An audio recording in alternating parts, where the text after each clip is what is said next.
السلام علیکم افغانستان، څنګه یې تاسو؟ ښه یاست؟ زه ډېره ستړې یم. ماښام ماسخوتنۍ مو په خیر، شکر الحمدلله. دا د شروع سو خپرونه او زما مشکلات هم شروع سو. خدای دې وکړي چې د ستاسو دغه بنډار نننی هم له موږ سره ډېر په خوند تېر سي. زموږ د ایمیل ادرس به دا وخت تاسو ته ښکارېږي په تلویزیون باندې، او زموږ د بنډار د فیسبوک پاڼې ادرس به هم تاسو ته ښکارېږي په تلویزیون باندې. کولی سئ چې له موږ سره په دې بنډار کې برخه واخلئ، او کولی سئ چې د بنډار انسټاګرام اکاونټ ته هم ولاړ سئ. نن سهار وخته پورت سوم ځکه چې زموږ چې کوم افغان سیک ورونه دي، سیکان، نو د هغو نن څه مذهبي مراسم ول په ګردواره کې. ما ته یوې هفتې نه ویل کېدل دوستانو چې باید راسې، نو سکیورټي مشکلات او دا شیان. اخر څه دروغ څه رښتیا مې ویل، خو نه پوهېږم ولې مې بېګا دا اراده کړې وه زه به سهار خامخا ځم. او زه ولاړم، زما ولنی واره چې زه درمسال ته ولاړم. ما هغلته ولیدل چې خلک څومره مینه ناک دي، خلک څومره مثبت دي، خلک څومره بې ضرره دي، خلک څومره مینه ناک دي. او څه وخت چې دوی خپل مراسم اجرا کول، بیا زه ولاړم هغه ګرځېدم هغه درمسال کې، نو نجونې ناستې وې، کوشنیان ناست وو، سړي ناست وو، ټول ناست وو ښایسته کالو کې. نو ما ته سوني سینګ وویلی چې نجیبې بل کال ته کیدی سي دا ګردواره کې موږ نه اوسېږو، ځکه چې موږ روانه سو. نو هغه وخت پورې چې زه ولاړم ما چې هر شی کتل، خو زه ډېره خوشحاله وم چې دا د ما د افغانستان یو بل فرهنګ ده، دا زما د افغانستان یو بل ښایسته رنګ ده. څومره ښایسته فرهنګونه موږ لرو. نو هغه چې کله دا خبره ما ته وکړه، زه چې راغلم نو هغه وخت دوی دوا کېدلم. نو زه په پنجابي ډېره زیاته نه پوهېږم، خو کله چې هغوی خپلې دعاګانې ویلې په هغه وخت کې ما یو ټکی چې زه پرې پوه سوم چې څه وایي، هغه افغانستان و. درې څلور وارې دا نوم واخیسته، زما سترګو نه اوښکې راغلې، او هغه اوښکې د بېبسۍ ویلې. بېبسي په دې چې زه پوهېږم چې دا د ما د افغانستان رنګ دی، او زه په دې هم پوهېږم چې دوی د موږ تاسو غوندې په افغانستان باندې مین دي. د افغانستان د هغو وطن هم ده، دوی هم افغانان دي.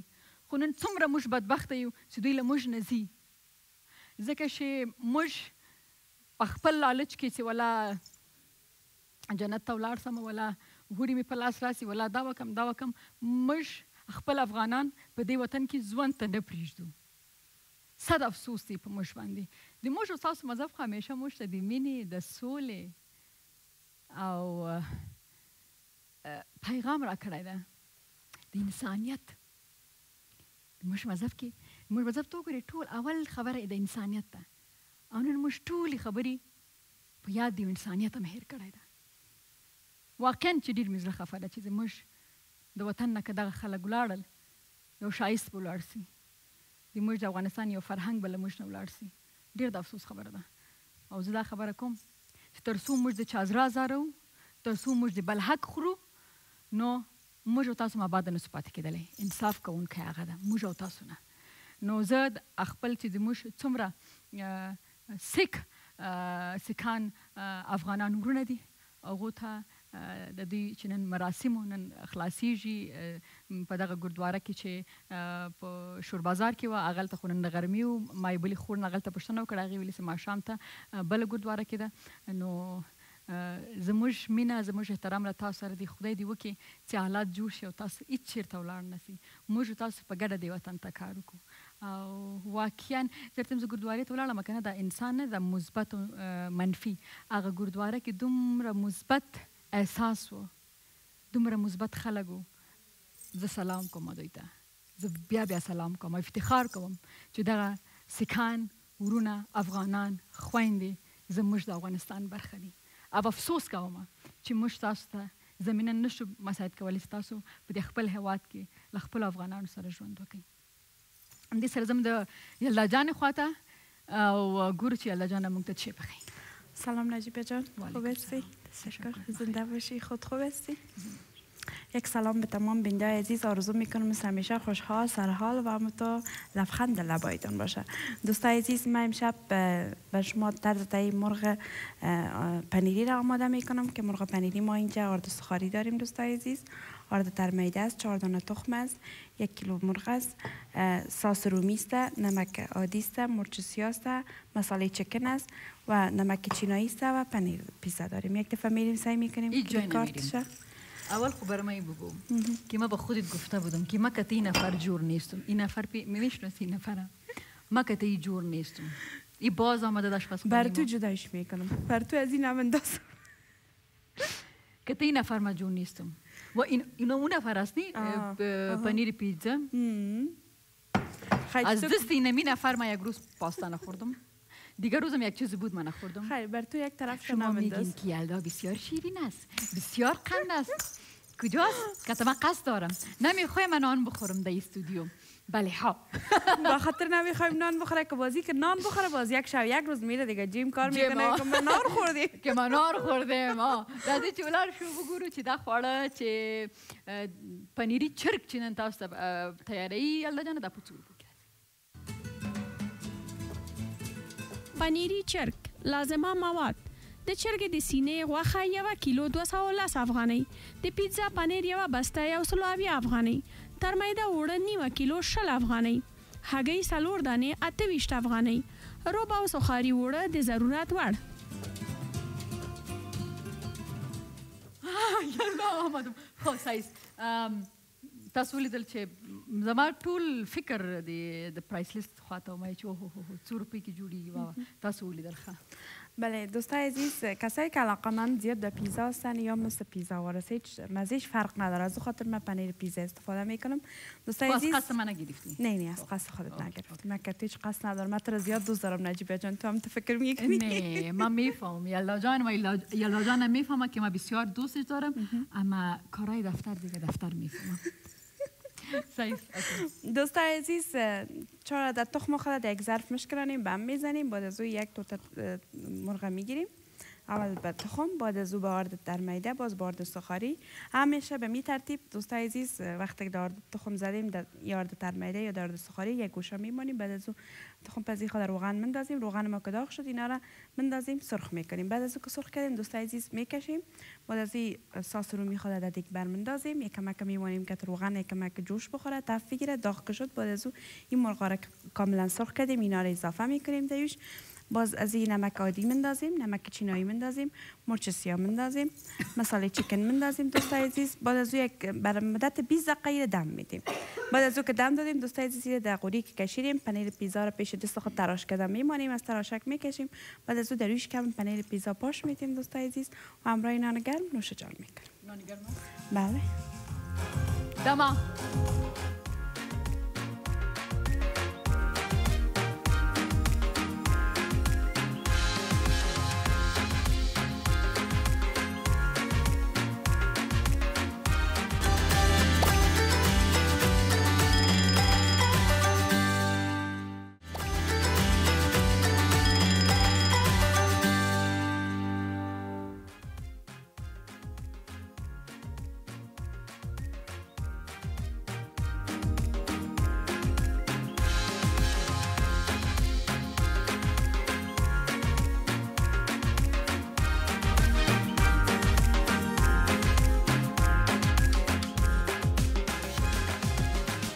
یو بیا شراغلاس پرونه بندال نجیبې سره زما سره خپل لومړنی میلمه را رسیدلی ده. زه غواړم چې دغه باره کې د ویډیویي کلیپ وګورو، بیا بیرته راساني کیږو. محمد ادریس سیاوش د ارواښاد اسحاق ننګیال زوی په 1998 کال کې په لغمان ولایت کې زیږېدلی دی. لومړنۍ زده کړې په روخان لیسه کې او منځنۍ زده کړې د عبدالرحمن پژواک عالي لیسه کې ترسره کړي دي. سیاوش په 1990 کال کې د کتاب لوست مدني ټولنې په نوم یو ځانګړی فرهنګي او مخواله اداره رامنځته کړه چې موخه یې په هیواد کې د کتاب لوستنې فرهنګ ته لاره هوارول دي.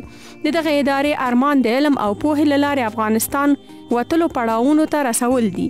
دوی له هر ځای هر ډول کتابونه ترلاسه کوي او په هر ځای کې له هرې ممکنې لارې خپروي. سیاوش تر دې مهاله لاندې خپرونې ترسره کړي دي. لومړی خپرونه د کتاب په اړه د پښتو ژبې د وتلو لیکوالانو معقولې راټولول. دویمه خپرونه د کتابي انځورونو د کتاب لوستلو په حال کې د ځوانانو، ماشومانو او ماشورو څیرو د انځورونو تولید او راټولول. اوس غواړي د پوهنې په رنګ په خپل ځانګړي بایسکل چې یو کتابتون او 2 واړه لاوډ سپیکرونه لري په ټول افغانستان کې وګرځي، ولایت په ولایت، کلی په کلی، ښوونځي په ښوونځي افغان نسلونو ته کتابونه، کتابچې او قلمونه وویشي. ادریس جان ستړی مشي. سلامونه او ښې چارې اغلې نجیبې تا ته، ټول افغان ملت ته هیلهمند یم چې ټول افغان نسلونه به روغ سي او له تا نه مننه کوم چې په خپله ښایسته خپرونه کې دې زه میلمه کړم. مننه. ادریس جانه موږ څنګه ویډیو کې وکتل چې اول تاسو مسل وایي، نو هغې سره بیا دا ستاسو ډېر جالب کار او کار خو دایمه چې ډېر د قدر وړ دی، ځکه چې دا کار داسې دی چې تاسو وطن ته خدمت کوئ او دا آسان کار نه دی په دې شرایطو کې، په دې مشکلاتو کې. نو اول خدای راته ووایه چې څنګه د اکټینګ نه دې خواته راغلې، دا فکر څنګه در واوښته چې ته باید ولایتونو ته ولاړ شې، په بایسکل باندې ولاړ شې، بیا کتابونه هم یعنی د علم د تعلیم رڼا هم د ځان سره ویسي، دغه انګیزه یې د کوم ځای نه واخیسته؟ خلکو ته په میراث کې له پلار څخه مال او شتمني په میراث پاتې کېږي. موږ ته له پلار څخه په میراث کې کتابونه راپاتې. نو هغه وخت چې زه لا ماشوم وم چې پلار مې ارواښاد اسحاق ننګیال د خپل مشر زوی ځوان لیکوال او ژورنالیست ارش ننګیال کلیزه لمنځله. نو هغه وخت زه ماشوم وم چې نو پلار مې خپل مشر زوی ته د نوموړي په کلیزه کې خپل کتابتون ډالۍ کړ. له هغه وروسته چې بیا ستر شوم، ښوونځی مې شروع کړ او کتابونه مې لوستل. د وطن دا وضعیت همداسې و چې که ووایم چې زه یې خوړلم، دا وحشت او بربریت. تل په همدې هڅه کې وم چې د حل لار څه ده، د خلاصون لار مو څه وه. په همدې جریان کې ما ډېر ښه کتابونه ولوستل، ښه کتابونه مې لوستل او هغه دوستان چې راته ګران ول او ما ورسره مینه کوله کتابونه ورکول. د استاد عبدالغفور لیوال درېیمه لار په نوم یو کتاب مې لاسته راغی، هغه مې ولوسته. په هغه کې د ویښتیا، روښانتیا او بدلون په اړه ډېرې خبرې سوې وې. په هغه کې ویلي وو چې ځوانان باید د ویښتیا د یو ځواک په څېر جوړښتونه رامنځته کړي. نو ما چې بیا نو هغه د استاد خبرې واورېدې، هغه نه وروسته ما د صحابه کرامو مبارزه ولوسته، قرآن مې ولوسته چې پیل په اقرا باندې سوی و. نو بیا مې دغه د کتاب لوست په نوم باندې مدني ټولنه جوړه کړه چې په پیل کې مې هڅه مې دا وه چې نوي کارونه وکړم، تشې راډکې کړم، په اساسي مسایلو باندې بحث وکړم. نو بیا نو همدغه و چې په پیل کې زه راغلم کابل ته له خپلو نږدې ملګرو سره. هوتک صاحب سره مې مشوره وکوله، ایمل شیرزاد سره مې مشوره وکوله. په پیل کې ما د پښتو ژبه کې د کتاب په اړه مقولې راټولې کړې چې له دې مخکې داسې څه نه و چې د پښتو ژبه کې مقولې راټولې کړي. زما دویمه خپرونه دا وه چې د کتاب په اړه مقولونه وروسته کتاب سره انځورونه سره ټول کړم. د دې وروسته چې ما کتابونه راټول کړل، 2-3 خپرونې ما ترسره کړې، نو بیا ما غوښتل چې په ټول افغانستان باندې وګرځم، افغان نسلونو ته کتابونه، کتابچې او قلمونه وویشم. نو همدا و چې د بایسکل طرحه راته ځوان ژورنالیست او لیکوال ارش ننګیال راکړه چې یو ښایسته بایسکل جوړ کړه او 2 لاسپیکرونه، او په لاسپیکرو کې لنډ پیغامونه، د پوهنې په اړه ترانې، د مشرانو د کتاب په اړه مقولې او هغه انځورونه چې ما راټول کړي وو چې تقریبا د هېواد مشهوره څیرو، ماشومانو، ځوانانو، حتی له لرې پرتو سیمو هغه ځوانان مشران چې په بهر کې ول، هغوی راته له کتاب سره عکسونه واستول. بیا هغه ما راټول کړل، سټیکر مې کړل، په کتابتون باندې مې ولګول. نو اوس په ټول افغانستان ګرځم، کلي په کلي، ښوونځي په ښوونځي، او هڅه مې دا ده چې په ټول هېواد کې د کتاب لوستنې فرهنګ ته وده هواره کړو. ډېر ښه.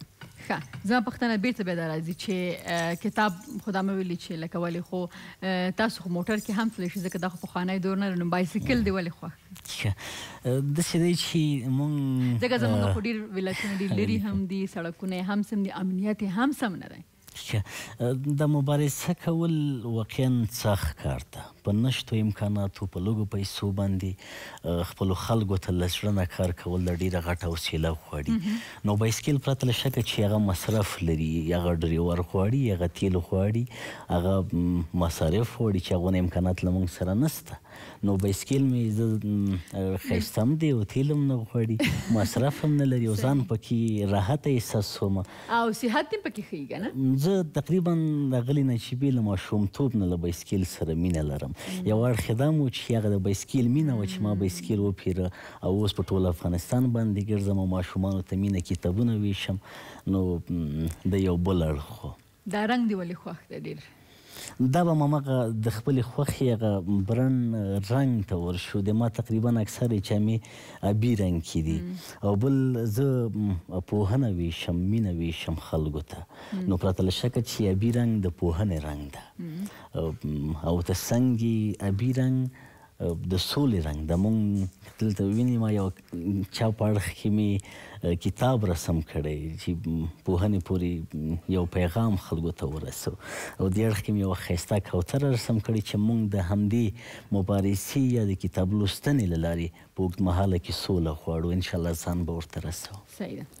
زه خپله هم اکټرس یم. نو که زما خو خپرونه دا ده چې تقریبا یو کال یو نیم کېږي چې اکټینګ مې نه ده کړې، یعنې ممثله یم. خو ځکه چې په افغانستان کې زموږ د ډرامې انډسټري نسته یا په هغه لیول په هغه کچه کار نه کېږي چې زه ما کړی ده په بل وطن کې. نو اوس هم چې کله کله د بنډار خپرونه جوړوم د دې دپاره چې کله آمادګي نیسم نو کله کله زه مینه دې ته مساعدوم چې زه اکټینګ وکړم.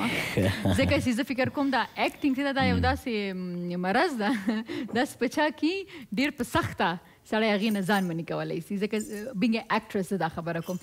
نو دا راته وایي چې په خپله دې کله زړه نه کېږي چې اکټینګ خواته بېرته راسې یا زه فکر کوم زه اوس هم اکټینګ کوم. دغه تا چې څه وویلې چې تر هغې چې د انسان په زړه کې په وجود کې یوه لیونۍ مینه پیدا نه سي، هغه هېڅ کار هم نسي کولی. د یو کار د کولو لپاره مینه، لیوالتیا، هدف دا ډېر زیات مهم ده. زه بیا اکټر نه یم، دغه لاره چې ما ټاکلې زه د خپلې لارې لیونی مینهوال او مین یم. صحیح ده. دمه اخلو، دمې نه وروسته راسره کېږو. دمه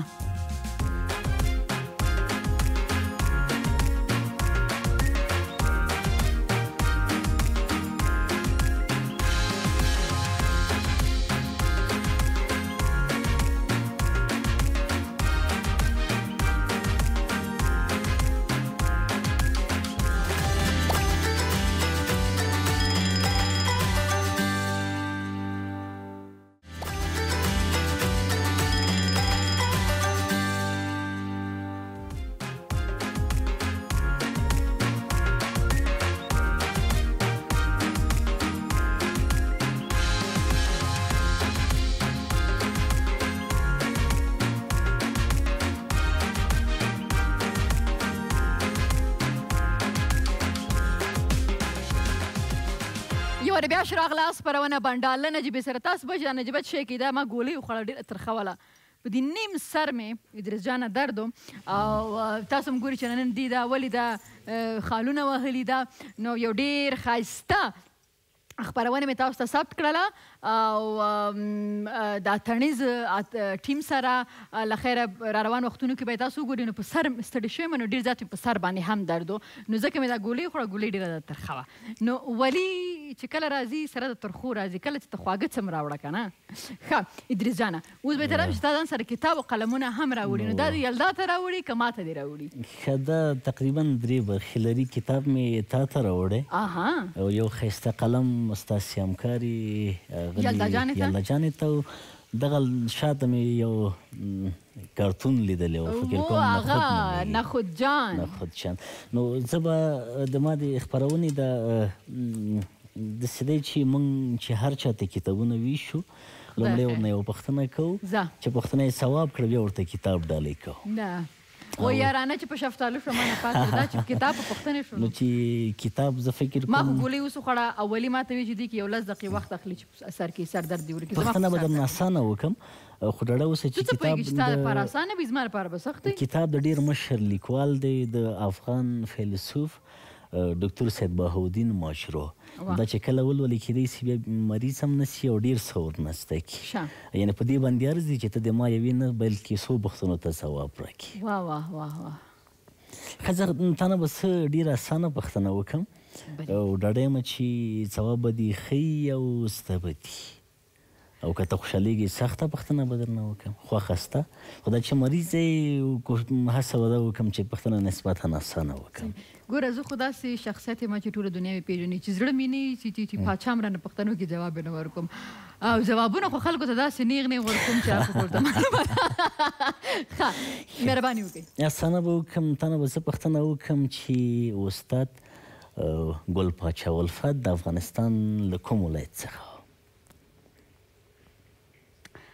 د همغه ولایت څخه چې تاسو واستئ ښه یعنې لغمان څخه ودرېږه موږ ته یو دوست زموږ لیدونکی لري هغه وایي شینکی لغمان خوښه سته چې سمسور لغمان ورته وایاست شین لغمان د علم او ادب ټاټوبی د استاد ګل پاچا الفت یا د ارواښاد اسحاق ننګیال ټاټوبی تاسو سره خو هم ځوابونه زیات دي چې کوم یو تاسو ته په خوله ښه راسي نو دا تاسو لپاره ډالۍ هیر ده چې ووایي او هغه څه چې زده کوئ له نورو سره هم شریک کړئ تر ټولو ورنه ګټه واخلي ډېر ښایسته او دغه رنګي نو هغه نه خو نسته چې هغه نجیبي زه ورنه پوښتنه وکړم خو دا به وړیا هغه ته ډالۍ دا ته به راته وایې زه به هغه نه پوښتنه وکړم او که جواب یې صحیح په دې شرط پر کوم کني زه خپل اخلم دا زما ډېر خو دا رنګونه زما هم ډېر خوښېږي زما دفتر کې په کار راځي که نه او دا وخت زما او دا قلم هم ستا لپاره ده او یو د اغلې یلدا لپاره ګور داسې مېلمانه زما ډېر خوښېږي چې ما ته تحفه راوړي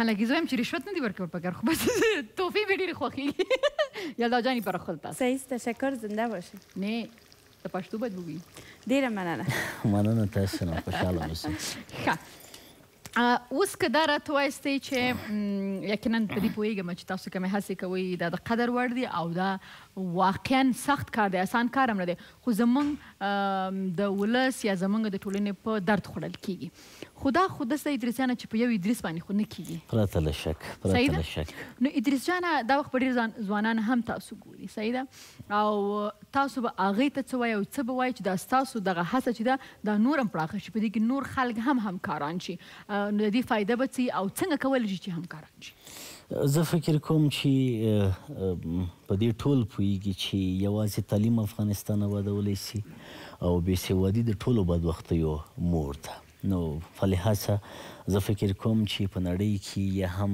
ما ډېره ښه سپېڅلې د خلاصون څخه هغه لار چې موږ ورنوتلی سو ما ټاکلې زموږ مبارزه سپېڅلې ده یوازې تعلیم کولی شي چې له هر اړخه د موږ په اوږدمهاله کې ستونزې راکمه شي نو یوازې په ما باندې نه کېږي زه له ټولو مشرانو فرهنګیانو لیکوالانو ټولو افغان نسلونو څخه ډېر په زغر ده او په خورا درناوي غوښتنه کوم چې له موږ سره یو ځای شي له موږ سره مادي او معنوي همکاري وکړي پرته له شکه زه کولی سم په دې برخه کې ما ډېر څه کړي او لا هم د ډېر څه کولو اراده لرم خو یوازې په ما باندې زه فکر کوم چې په یو بایسکل او یو سیاوش ناممکنه ده چې موږ ټول افغانستان ته کتابونه کتابچې او مینه وویشو زموږ هڅه به دی چې دغه بایسکلونه زیات کړو په هر ولایت کې یو استازی ولرو چې اوس کولی په اسانه باندې کور په کور باندې وګرځي ولسوالۍ په ولسوالۍ باندې وګرځي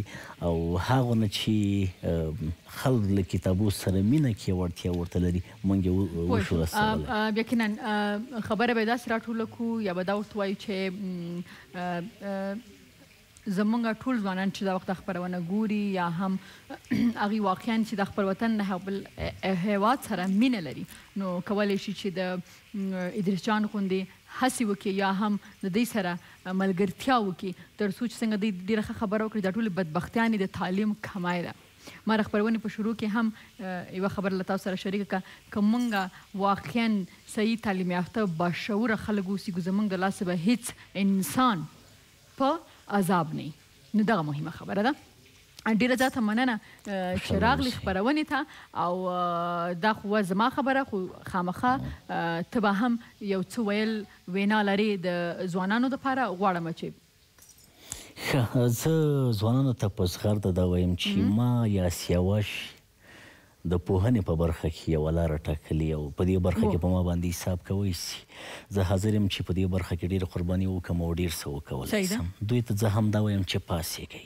د افغانستان په نوم د خپل ولس په نوم یوه لاره وټاکئ او په خپله برخه کې نوښتونه وکئ او هغه عمره چې کولی سئ ځوانان په ځان باندې راټول کئ او د خپل ولس او خپلو خلکو لپاره کار وکړي او زه له دریو کسانو له درې نومونو درې وړونو نه په ځانګړي ډول مننه کوم چې په دغه برخه کې له ما سره له حده ډېره مرسته کړې او لاس یې راکړی او زه دې ته هڅولی یم چې خپلې مبارزې ته زه دوام ورکړم له استاد عبدالغفور لیوال نه مننه کوم چې د خپل لیکلي کتاب په مټ زه د یو اختیار یو ځواک په توګه وروسلم او د دې زه وهڅولم چې زه یوه سپېڅلې لاره وټاکم او د خپلو خلکو خادم شم له خپل ورور آرش ننګیال څخه مننه کوم چې د خپلې کورنۍ ټول مادي او معنوي لګښتونه یې په غاړه باندې اخیستي او ما ته یې د کتاب لوست په اسکیل طرحه راکړه چې ته اوس هم کولی خپلو خلکو ته په ټول افغانستان کې کتابونه وویشم او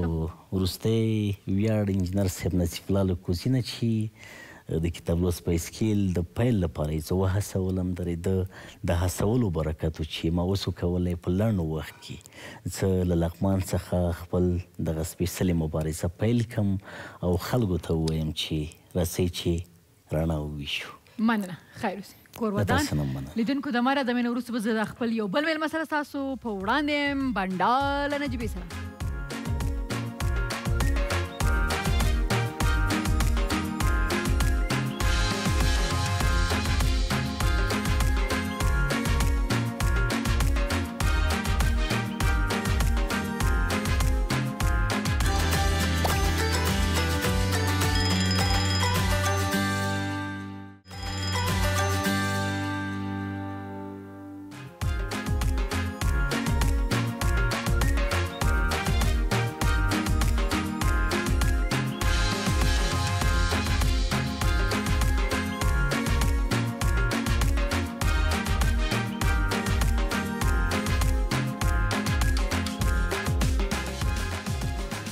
یو وارې بیا شراغلاس خپرونه بنډار له نجیبې سره او ویاړم چې په افغانستان کې دننه او که د افغانستان نه باندې زمونږ ډېر پیاوړي او د وطن سره او په هیواد باندې مین ځوانان لرو له ما سره بل ځوان هم په دې خپرونه کې ناست دی چې هغه زیاتره وخت په د افغانستان نه باندې دی خو زړه سوچ فکر مینه ټول په افغانستان کې ده د سره بنډار ته ادامه ورکوم غواړم دغه ویډیو کلیپ وګورو بیا بیرته راسانه کیږو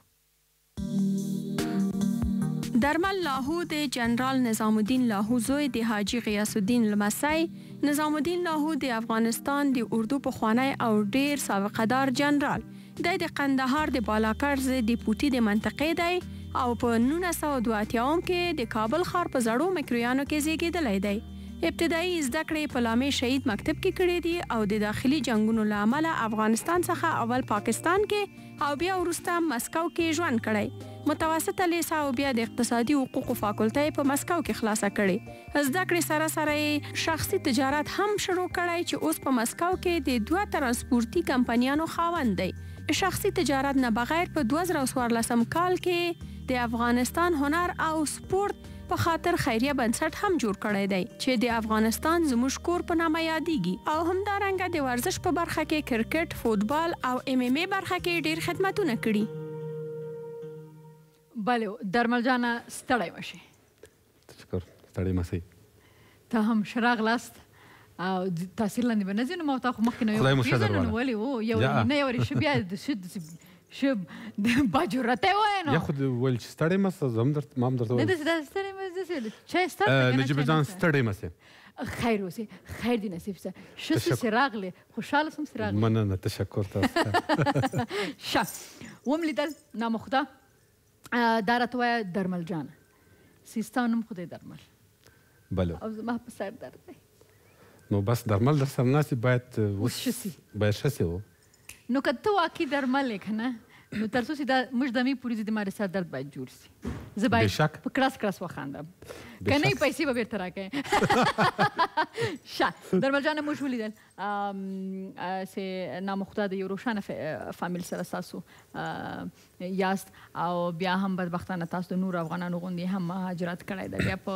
بل هیواد کې تاسو نامخته ښه کاروبار هم لرئ صحیح ده بله اوله پوښتنه مې دا ده چې څه وجه والا یا څنګه ته د MMA فایټ یا فری فایټ ورته وایم یا دا وایم چې مبارز سره او د موږ افتخار ولی هوتک د دواړو سره څنګه معرفي سوي او دې خواته څنګه راغلی د کاروبار څخه یعنی بزنس څخه مننه کوم اصله داسې و چې زه په خپله په ټول ژوند کې همیشه د سپورټ سره ډېره علاقه لرم زه همیشه د سپورټي برنامې تورنمنټونو دا شیان همیشه زه تعقیبوم ډېر زیات نو ما به همیشه په دا برنامو کې چې اشتراک کول او دا غوندې نو همیشه به ما استفاده لرم چې ولې زموږ وطنداران په داسې ځایو کې نشته ولې زموږ ملي بیرغ نشته نو او بیا ما همیشه بابا جان مې همیشه راته ویل چې هر کله چې ته د خپل د ژوند هغه اساسي او هغه مهم شیان ترلاسه کړې بیا ته کولی سې حتما باید نورو سره هم باید کومک وکړې کومک کولی سې نو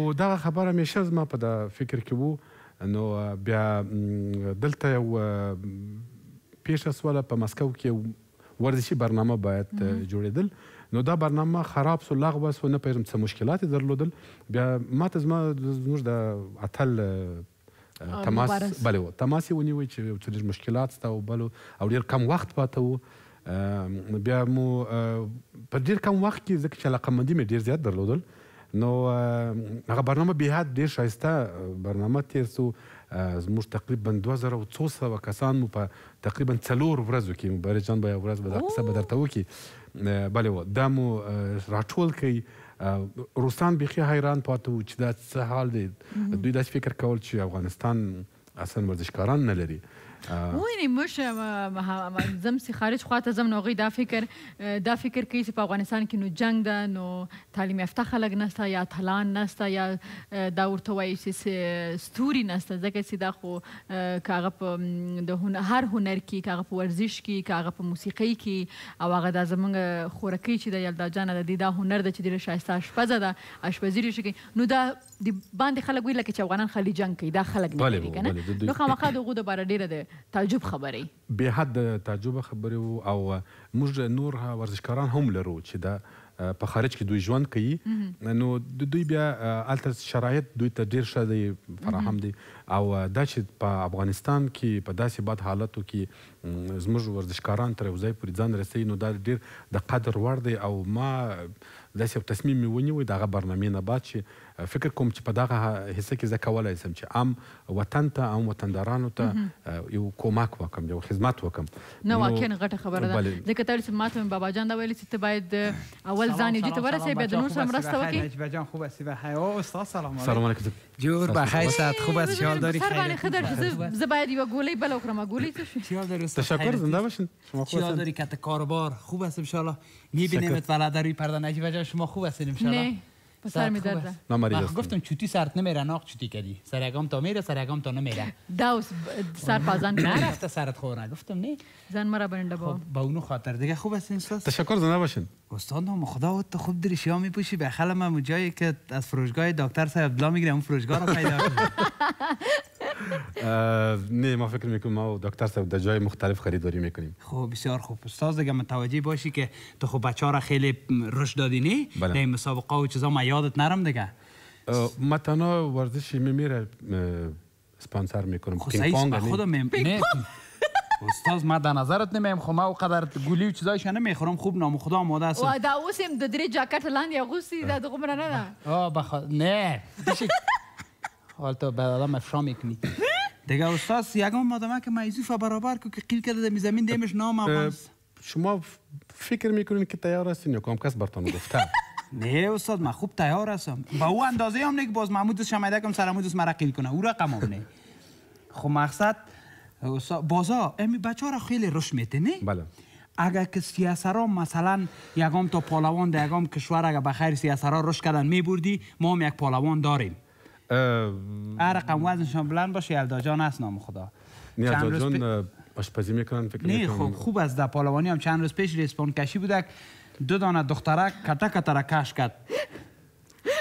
شما هم دو طرف بودین؟ نه من نبودم. نه نجیبه و از او یک طرف بودن. خب بخی کوری بود شفتاد بالا از هیچ کوریدار نمیپوشه، صاف میپوشه. اولا دی باره باید تصمیم بگیریم، باید فکرش نه خب باز اونا چون دختر بودن ما باز مراحت کردیم. میگم من اون روز یک پف کردم چپه شد استاد از خاطر تو میگم. آره جاکتا رو میپوشن. داشت پس ما مسابقه پف نمیگیریم که شما دو اشتراک کنید. نه استاد دیگه تو خاطر جمع باشه دیگه. از درمل جان سره ډیره خبرې لرم.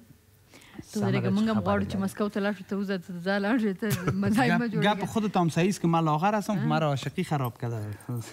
اینجا کنم دیگه دی باره ما چیز گفتن نمیتونم. دیگه اساس هیچ وقت در کابل هم نبودی کدام پرزه رفته میتونی سر دخترها یکم چیز. چه رقم؟ مثلا یک پرزه بری سر یک دختر. دا ستا کارونه دي. پرزه موتر پرزه نه پرزه سر دخترها نرفته باله. تو خدا تو این پرزه رو برو ما ببینیم صدات چه داری. طرفدارت نجیب است. ای پرزه ما وردی نبودم؟ نه پرزه نه پرزه را برای چی برو برای یلدا جان؟ سه که بخون. اینو ما باید بخونم؟ نه نخوان پرزه برو گفتم. چه رقم مثلا شما؟ اون رقمی که نوشته از اون موجه. برای نجیبشون بگیم؟ ولی خود درست نیست دیگه. خوبی خوب که نه خوب. یعنی اگر پرزه کس میره هر گپی باشه باید یعنی که بگوش دیگه. خب؟ استعداد چطوری؟ او دختر پدرت داماد کار نداره؟ کار دارم اگم در مسکو باشن.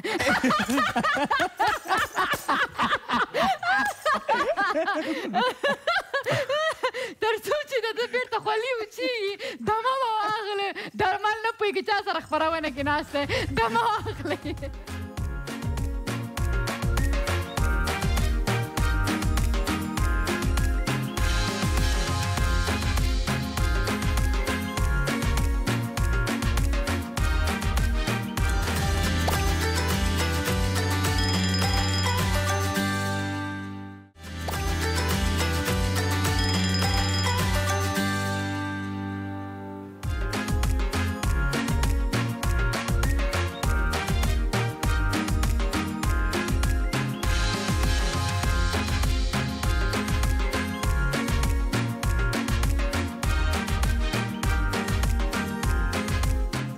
یواری بیا شراغلاس خبرونه بندار له نجیبې سره له ما سره ناست دی درمان لاهو، یو داسې ځوان چې د هغه په هڅو باندې وکولی شو زموږ اتلانو لکه د ولی هوتک او د باز محمد مبارز غوندې اتلانو چې هغه د افغانستان بیرغ په مسکو کې پورته کړي او موږ تاسو ټول پې ویاړو کړو. ښه نو تاسو ناکاوټ سولې د مینه مخکې چې تلو یا ما غوښتل پوښتنه وکړم هغه به پرېږده په خپل ځای یا باندې پوښتنه باید وکړم. نه ګوره چې ته ناکاوټ سولې ته باید یا نو پوښتنه خو ونه کړې. ته باید پوښتنه ونه کړې. موږ ازادي بیان لرو. فکر کوم چې د کابل ټول ځوانان د پرزې په وخت کې داسې خوله ور باندې راځي که یوازې پر ما باندې داسې راغله؟ نه دا ستا خپل شرافت دی یا ستا شرافت دی یا د ښځې ډار دی چې هغه هم دا خپرونه ګوري. یا داسې خبره نه ده خو فکر تمرین نه لرم. نه نه نه تمرین نه لري. ایکسکیوز می ما ته د ښځې ډار خبره ډېر خوند راکوي. ما ته د دې هغه ښکارېږي علامات ډېر ښکارېږي. او بله خبره داسې ته وایي چې زه خو د هغه مشر ورور یم د ولي هوتک، نو خپله د نامه خدای 3 کړي دي او هغه ته د اوسه پورې یوه نه ده کړې. دا ولې؟ خو زه اوس غواړم چې تاسو ته یو ډېر ښه زیری درکړم. څلورم واده کوې؟ یا څلورم دا اوس فاینال کوي. نو ښه اوس مو فاینال کوي. نو که دا داسې نه چې د برنامې نه بعد تاسو به پښیمان سئ. دا اوس مو فاینال کوي. فاینال کوي چې وایي ښه خیر هغه بیا وروسته خبرې کوو. خبره دا ده چې دی نه غواړي چې زه مسکو ته راسم. ولې؟ زه نسم تللی د دې خبرې نه وروسته خو فکر داسې دی چې زه مسکو ته کابل ته چې راغلی یم ځینې یو نورو کارونو سربیره نو ولی جان هوتک ته مو د دوی د زه خو مشر ورور یم دوست یم نو پر دغه پنجشنبې باندې مرکه ځو. دا چوکه نه ده د رښتیا خبره ده. په خیر و نو ته مرکې ته ځې زه بیا څنګه شاته په مرکې نو یا تاسو هم باید اوسېږو نه نو که خدای خیر وکړي او نصیب و نو په دا نږدې وختو کې دا زموږ مجرد اتل به هغه سي نیک آوټ بسی په خیر صحیح ده ښه اوس دلته بله خبر راځي بله خبره دا راځي چې تاسو دلته راغلي موږ فیسبوک کې د زیانو کې هم یو خبره داسې ولیدل چې د فدراسیون طرف نه تاسو ته هغه آفر و باید تاسو راسئ که د فوټبال رښتیا خبر په دې وخت په دغه څو کالو کې زیات پیشنهادونه ماته راغلي ده او زه داسې یو مفکوره لرم چې که څوک وغواړي چې وطن ته یا خپل خلکو ته خدمت وکړي چوکۍ ته یا کوم قدرت ته یا بل شي ته ضرورت دنیا نشته یوازې اعتماد او یو عملکار ته ضرورت شته چې یو کار شروع کړي او نور زموږ د سپورټ حالت هغه د ټول ته معلوم دی نو زه اوس فعال نه غواړم چې هغه ته ځان انوالو کړي بله و ښه خو نه تاسو کوم کار کوئ هغه او که دا راته وایي چې په راتلونکي کې څه برنامې موږ ته لرئ په راتلونکو په دا نږدې وختو کې زموږ درې قهرمانان باید لاړ شي په خیر ترکیې ته او احمدولي جان وتک یو ډېر ښه پروګرام لري چې هغه نباتي ټپیس و نو دا یو هغه ورځې موږ ته هم ډېر ماته ډېر د درد ورځ و ځکه چې اخري پلا چې اخري څوک چې ورسره په ټلیفون کې خبرې کړې وو هماغه شپه زه وم او ډېر متاثره شولم نو موږ د ولي جان ته په احترام او د وطندارانو ته چې د دې مسابقې په تمه و دوی نو موږ په دغه جولای میاشت کې مو په اخر کې مو ولي جان ته برنامه نیولې ده په دوی به اشتراک ان شاء الله خامخا به اشتراک کوي او ډېره ښه خبره ده ښه اوس په دې خبر ته راسم چې تاسو په خپله هم ورزش کوئ بله ښکارېږي خو فټنس کوم بله ښه ډېر ښه نو خواړه د موږ اشپز تیار کړي دي نو دا راته وایي چې کور کې کله کله خواړه خپل هم تیاروئ بله و زه په خپله د اشپزي سره ډېره علاقه لرم چې خوندور پخوئ خپله هر څه چې وایي زه کولی شم بله و ښه نو که زه درته وایم چې د اوبو شکنه پخولی شي داسې یو ډش نشته د اوبو شکنه نشته نه فکر کوم د اوبو شکنه وایي نشته داسې ده چې موږ د ښار خلک یو د اطراف خلکو د خوراک سره ځینې زیات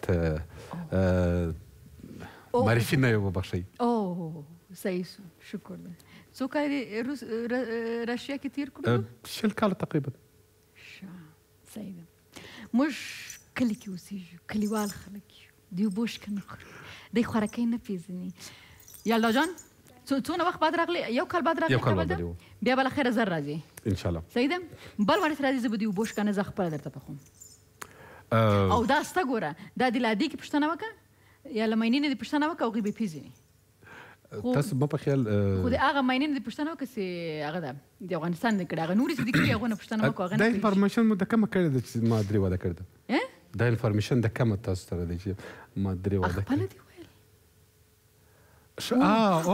ښه موږ پروګرام کې ناز وي تا ما تر پروګرام کې مه وایه خدای پاک زما غوندې دوست چې څوک لري هغه ته د دښمن ضرورت نشته درمل اوس به ستا درمل څوک کوي دا راته وایي چې سر دې اوس درد کوي که یا دا وګوره درمل واقعي درمل ده ډېره زیاته مننه بس دې نه به هر وخت چې په سر درد دا برنامه وګوره بیا صحیح ده له خیره درمل جانه خوشحاله یم چې راغلي ویاړ یم در باندې او مخکې تاسو د خپل بابا جان خبره وکړه هغه ویلي چې اول خپل ځان یو ځای ته ورسوه تر څو ته وکول چې له نور سره مرسته وکړي نو دلته کې خلک داسې دي چې هغه یو ځای ته ورسېږي بیا دا هیر شي چې د نورو ته لاس ورکړي نو زه هیله مند یم چې داسې څو هغو ځوانانو کې نه دا ډېره ښه خبره ده مننه کوم او زه په دې هیله یم چې ته به د خپل هڅې د خپلو افغانانو دپاره همداسې جاري ساتې او د موږ اتلان د موږ افغانان به همداسې تشویق کوي او دغه دوستي ورورولي به دي له دوی سره وي ډېره خوشحاله سوم چې راغلی مننه کوم تشکر تاسو مننه بیا د لیدو په هیله باندې او د درې ودونه نه دي کړي ورېندارې خفه نه شي دمه واخلئ نه د خدای په امان